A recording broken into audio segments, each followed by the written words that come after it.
Joining us today, Jeff Currie, Chief Strategy Officer of Energy Pathways at Carlyle. Always a treat for us, Jeff. Good to see you again.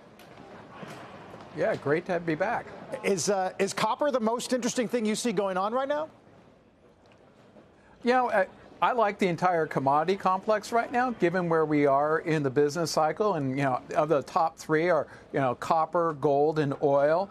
But copper, longer term, it's the best commodity out there. I don't know where best trade ever came from, but it's by far the strongest view.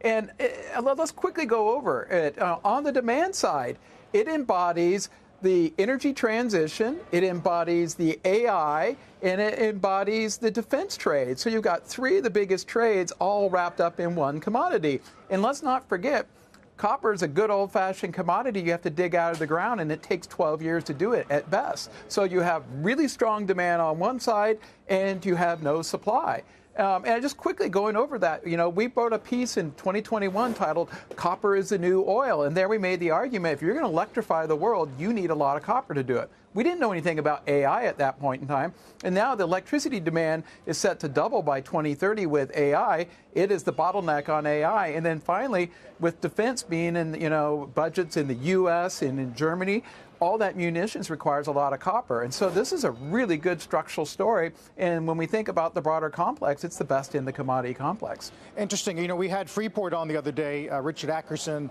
talked to us about the so-called Dr. Copper macro tell that we all know from recent decades. His argument that it's really more about very powerful but episodic investment cycles, and it may not give you a broad view about what the global economy is doing. Is that fair? Yeah, if you go back in the 60s and 70s when that term Dr. Copper was coined, it was a good barometer of the global manufacturing sector in housing and construction.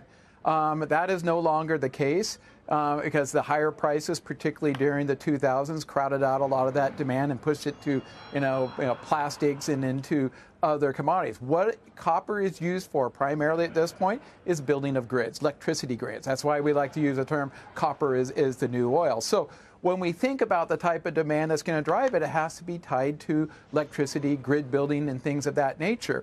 And when we think about that, that is energy transition and AI. And also in the weaponry systems in defense, let's not forget, a lot of that are electronics. So when we think about copper as being Dr. Copper of the 60s and 70s, I like to point out, in the 60s and 70s, he had his PhD from Harvard or MIT. Today, he got his PhD from Shanghai or Peking University, and as a result, he's focused on the grid. So if the grid and the AI demand and the new power structure is a big theme in commodities, should that help natural gas as well?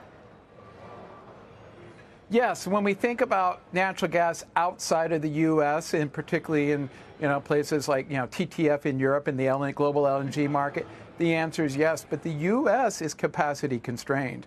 And the ability to bring on supply is there. Now, there's going to be episodic volatility in natural gas, but is there going to be a structural rise in natural gas, particularly in the U.S.?